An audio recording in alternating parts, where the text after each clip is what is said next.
आज हम लोग शब्दरूप प्रयोग देखते हैं।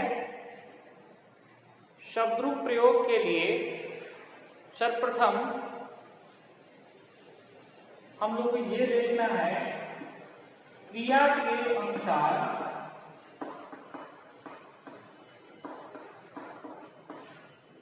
करता है कि नहीं करता। इस चीज को हमेशा चेक करना है। शब्दरूप प्रयोग के लिए क्रिया के अनुसार करता है कि नहीं, इसमें पुरुष और वचन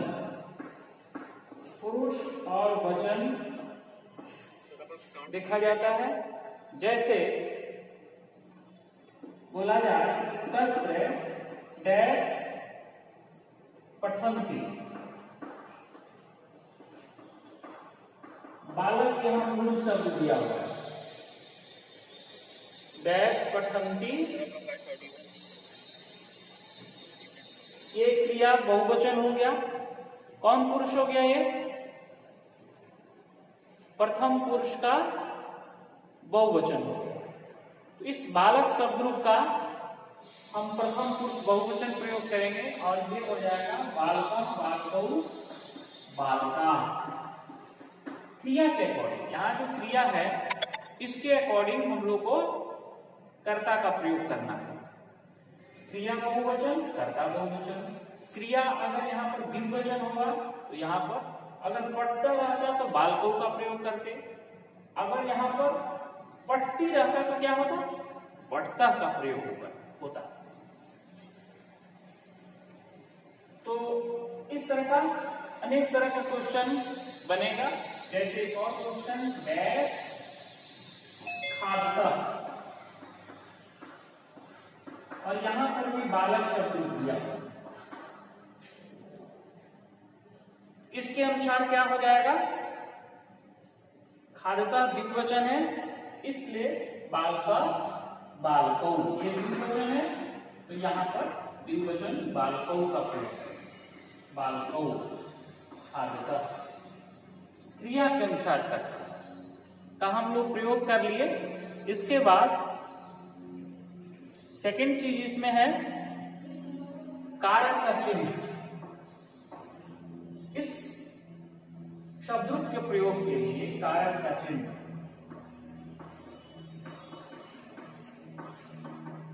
करता है तो पहला प्रयोग कर दिया। लेकिन अगर कहीं कर्म का प्रयोग हो रहा है, करण कारक का प्रयोग हो रहा है, संप्रदान का प्रयोग हो रहा है, अपदान का, संबंध का, अधिकरण का, तो कर्ता ने कर्म को इत्यादि चिन्ह से हम प्रयोग करें। जैसे इसके एग्जाम्पल कारक का चिन्ह का अहम डैश पठामी। यहां पर कर्ता और क्रिया दिया हुआ है। यहां पर हम विद्यालय मूल शब्द दिया हुआ है। इस विद्यालय के अकॉर्डिंग हम यहां प्रयोग करेंगे।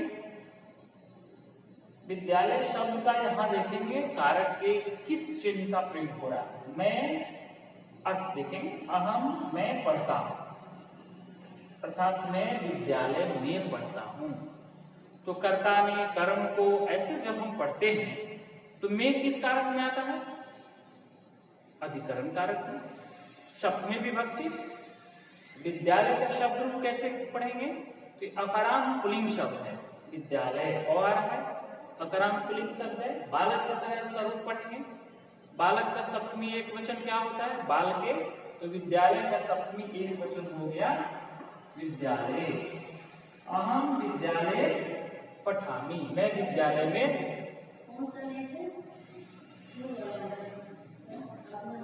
मैं विद्यालय में पढ़ता हूं। अहम विद्यालय पठामी। ठीक है। उसके बाद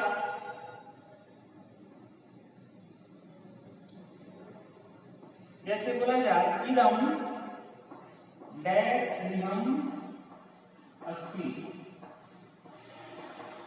यहां पर बालक शब्द दिया। ठीक। अब इसका अर्थ हम देखेंगे क्या इसका अर्थ हो रहा है।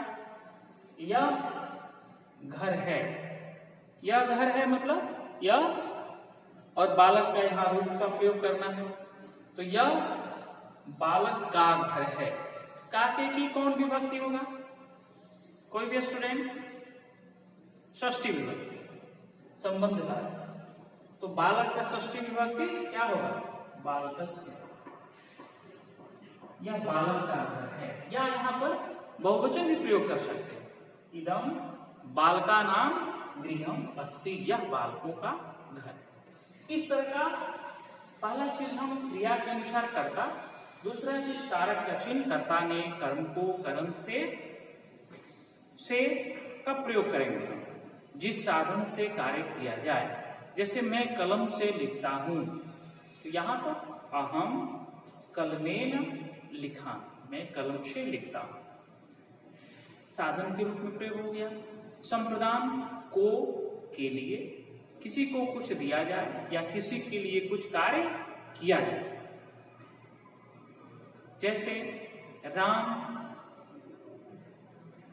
भिक्षुक को वस्त्र देता है, तो राम भिक्षुकाय वस्त्रम ददाति या यच्छति। इस तरह का प्रयोग हुआ चतुर्थी का। अपदान का प्रयोग कैसे करेंगे? पृथकता के अर्थ, जहां अलगाव का बोध हो, अदर भी उपपद विभक्ति में आता है, लेकिन प्राइमरी रूप में अलग होने के अर्थ में इसका प्रयोग करेंगे। क्योंकि ये फर्स्ट चीज हम देख रहे हैं, कारक का चिन्ह के अकॉर्डिंग देख रहे हैं, उपपद विभक्ति बाद में आता है। तो वहां पर हो गया वृक्ष से पत्ते गिरते हैं, वृक्षात पत्राणि पतन्ति, वृक्ष से पत्ते गिरते हैं, वृक्षात पत्राणि पतन्ति, पतन्ति क्रिया हुई, इसका कर्ता क्या हुआ? वृक्षात नहीं हुआ, इसका कर्ता हो गया पत्राणि, पत्रम पत्रे पत्राणि, इसलिए यहां पर बहुवचन का प्रयोग हुआ है। पत्राणि के अनुसार पतन्ति का प्रयोग हुआ है। ये हम उपपद कारक का प्रयोग यहां कर लिए। इसके बाद इसमें आता है उपपद विभक्ति। उपपद विभक्ति जो हम लोग पढ़ते आ रहे हैं, जैसे उपपद विभक्ति के अंतर्गत हम देखेंगे उभयतः, परितः, बिना, निक्सा इत्यादि आ रहा है मुख्य रूप से, तो ये द्वितीय विभक्ति वहां प्रयोग करेंगे। जैसे गांव के दोनों तरफ, तो ग्रामम उभयतः वृक्षाः सन्ति। तृतीया में उपपद विभक्ति में श जिसके साथ कार्य हो, उसमें तृतीया विभक्ति लगाएंगे। अलम, वीणा इत्यादि। चतुर्थी दा धातु हो गया, रुच धातु हो गया, नमः नमस्कार, जैसे गुरुवे नमः चतुर्थी विभक्ति हो गया। अब यहां पर यह प्रयोग दिया हुआ है, डैश नमः, गुरु शब्द दिया हुआ है, तो नमः के योग में चतुर्थी नमः, गुरु का चतुर्थी विभक्ति लगाएंगे और क्या मिलेगा? गुरुवे नमः, तस्मै श्री गुरुवे नमः, इसलिए बोलते हैं चतुर्थी विभक्ति नमः के योग में। इसके बाद पंचमी विभक्ति बहि, दिव्येति डरना, रक्षति रक्षा करना, जिससे डरा जाए, जिससे रक्षा किया जाए, शिक्षक से अध्ययन किया जाए, उसमें भी पंचमी विभक्ति। षष्ठी विभक्ति संबंधार्थ है, कृते, समीपे, ऊपरी, मध्य, षष्ठी विभक्ति। और सप्तमी विभक्ति दो धातु है, मुख्य रूप से स्नेह, विश्वस, स्नेहति, माता पुत्र पर स्नेह करती है, माता पुत्रे स्नेहति, पिता पुत्रे विश्वसिति, कुशल सहकार्य कुशला अस्ति। इस तरह का इसमें उपपद विभक्ति का प्रयोग होगा और एक विशेषण विशेष्य का प्रयोग होगा। ये मुख्य रूप से हम लोग के शब्द के प्रयोग में होगा। विशेषण विशेष्य का एग्जाम्पल हो गया जैसे सह बालका, सा बालिका, तत्फलम पतति। इस तरह का हम लोग का प्रयोग ये हो सकता है।